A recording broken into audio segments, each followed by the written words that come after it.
Blue City's rampant violence led this former D.C. resident to flee the crime-ridden capital. A former Washington, D.C. resident moved in May 2022 to escape the city's rampant violent crime, high cost of living and strict COVID-19 restrictions. Time equals 400 Ms. Greater than skyrocketing violent crime led one woman to flee the nation's capital as she no longer felt safe walking alone after dark, the former Washington, D.C. resident told Fox News Digital. I would get up before work to go grocery shopping because I didn't feel safe going to the grocery store at night, Lindsay Reusser, who lived in the nation's capital for over a decade, said. Why am I paying $1,800 plus a month to live like this? This isn't worth it. Watch more Fox News Digital originals here. The nation's capital has grappled with a crime surge in recent years, hitting nearly a two-decade high of 226 homicides in 2021, according to Metropolitan Police Department data. Homicides dropped in 2022 but still surpassed 200 murders. An acting D.C. Police Chief Pamela Smith announced the city had reached their 200th murder this year after a teenager was shot and killed on Tuesday, putting the city on pace to have among the worst annual body counts since the 1990s. Time equals 400 Ms. Greater than. Meanwhile, major cities faced large exodus during the COVID-19 pandemic, including Washington, D.C., which saw 26,210 residents leave between April 2020 and July 2022, according to the U.S. Census Bureau.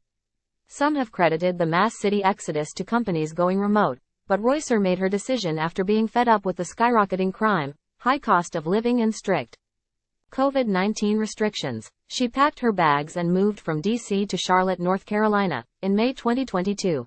Since COVID, D.C. has just become a very dark place, Reusser said. It just felt like there weren't any redeeming qualities of the city for me. Blue Bastion battered by homicide surge. Violent crime spree faces major 911 delays. Overall D.C. crime decreased between 2021 and 2022, but certain offenses remained higher than pre-pandemic levels. In 2023, total violent crime is on the rise again, up nearly 40% year over year, according to police data.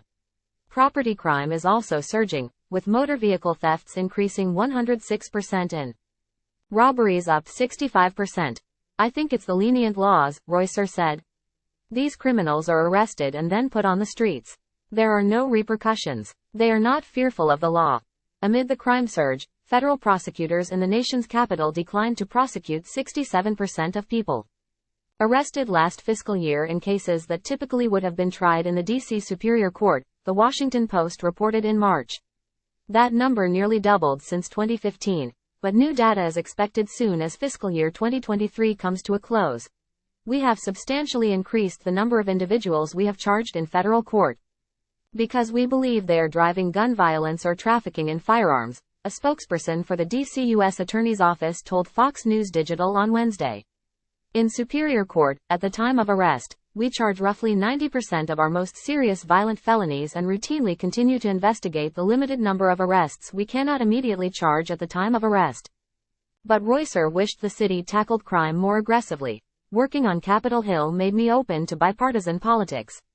Living in D.C. made me way more Republican, Reusser, who used to work in a Republican lawmaker's office, said. To actually have to live the liberal policies really made me affirm what I believe. D.C. teen tries to carjack grandma with cancer but gets brutal reality check. You going to jail on March? Congress stepped in for the first time in nearly 3 decades to overturn a D.C. criminal code that was criticized for being soft on crime and aimed to reduce penalties for crimes like carjackings and burglaries. The city council later passed an emergency public safety bill in July, which increased penalties for certain offenses, including firing guns in public and carjackings, in response to the surging violence. The bill also helps judges to keep violent crime suspects in custody while awaiting trial. Time equals 400 Ms. Greater than. Blue City eyes massive surveillance program as homicides, violent crime surges. Reusser also criticized the city's expensive rent. She said the soaring crime made the high costs not worth it. I'm not able to build the life that I would want, Reusser said on Living in the District. I knew in D.C. I would never be a property owner. Currently, the overall median rent in Washington, D.C. stands at $1,899 for October 2023, which is over $400 higher than Charlotte's median rent at $1,494, according to Apartment List.